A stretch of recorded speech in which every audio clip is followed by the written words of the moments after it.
12월 첫째 주 미디어잇 알짜 뉴스입니다. 아이폰이 이번 주부터 일반 대리점을 통해 본격적으로 판매되기 시작했죠. 아마 구입하신 분이라면 앱스토어에 관한 궁금증이 가장 클 것이라고 생각됩니다. 하지만 반쪽짜리라는 소식도 전해지고 있는데요.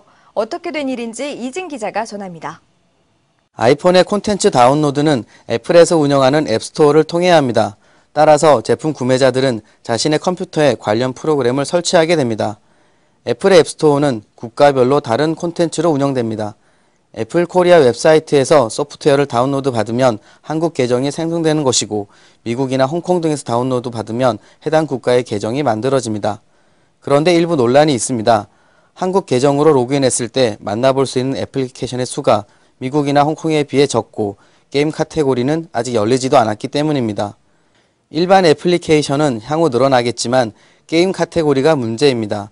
국내에서 게임을 유통하기 위해서는 반드시 게임물 등급위원회의 심의를 받아야 하는데 해외 게임 제조사가 적극적으로 움직이기에는 무리가 있습니다.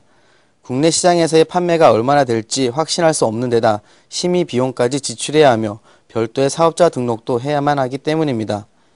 애플 코리아 측도 심의 문제로 게임 카테고리를 열지 못하고 있다고 밝혔습니다. 이에 따라 일부 제작사들은 궁여지책으로 엔터테인먼트 카테고리를 통해 게임을 등록하고 있으나 심의를 받지 않은 게임이라면 이는 불법입니다.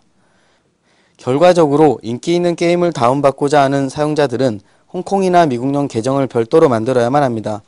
아이폰의 주요 특징 중 하나가 타 스마트폰에서 그동안 느끼지 못했던 부드러운 게임 환경 구축임을 감안하면 안타까운 일입니다. 결제 방법도 논란거리입니다.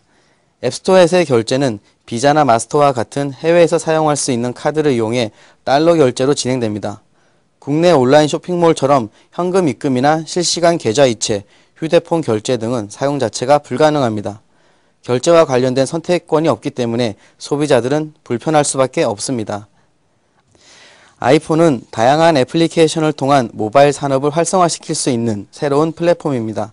하지만 앱스토어에서 발생된 문제가 아이폰의 발목을 잡는 또 다른 복병이 되지 않을까 염려됩니다. 관련 정책의 뒷받침 없이 모바일 생태계 구현은 요원해 보입니다. 미디어잇 이진입니다. KT의 아이폰 국내 출시와 함께 국내 휴대폰 시장에 비상이 걸렸습니다. SK텔레콤이 자사의 스마트폰 T 옴니아2의 보조금을 대폭 늘린 것인데요.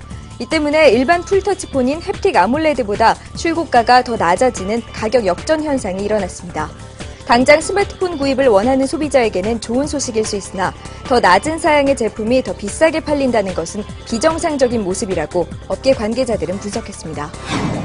한편 옴니아2와 관련된 논란이 연달아 발생하고 있습니다. 삼성전자가 보조금이 확대되기 전 옴니아2를 구입한 고객 중 통신사에 항의한 고객에게만 환불해준 사례로 이용자들의 논란이 이어졌습니다. 또 SK텔레콤의 인력 대행업체가 옴니아2 관련 온라인 모니터링 아르바이트를 모집한다는 공지를 알바몬에 등록한 사실이 온라인상에 퍼져나가기도 했습니다.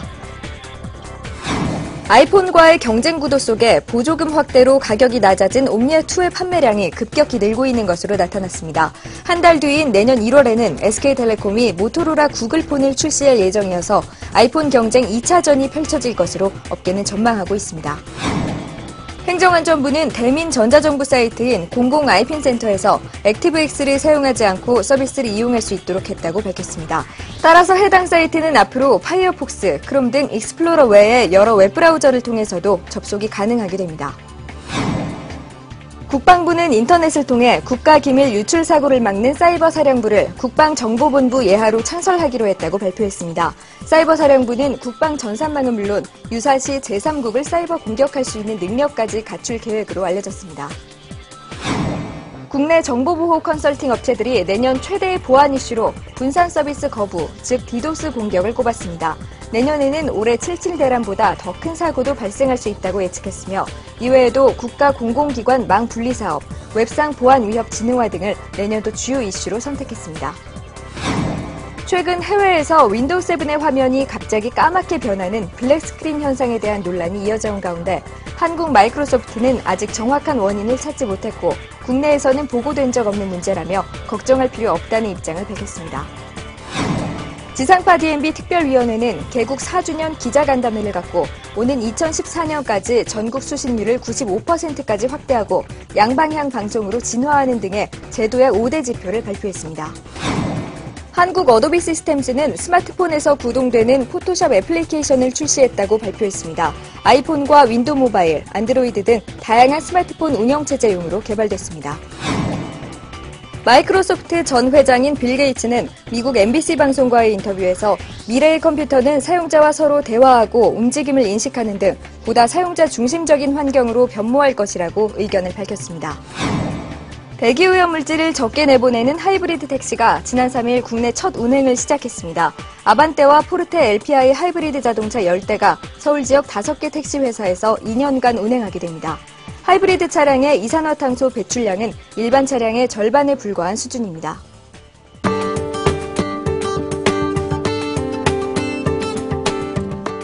모토로라는 블루투스 헤드셋 두 종류를 선보입니다. H520은 소음과 에코 소거 기술을 적용했으며 스피커가 귀 바깥에 오도록 설계됐고 S9 HD 블랙 에디션은 SRS 와우 HDTM 사운드 시스템을 지원합니다. LG전자는 크리스탈폰을 출시했습니다. 강화유리 소재의 투명 키패드와 3인치 풀터치 스크린을 적용한 슬라이드 폰으로 정전식 멀티터치와 지상파 DMB 등을 지원합니다. 코아엔 SI는 미니 LP형 케이스 T10 T박스를 발표했습니다. 기존 LP형 케이스와 ITX의 장점을 결합한 제품으로 공간 활용도를 높인 점이 특징입니다.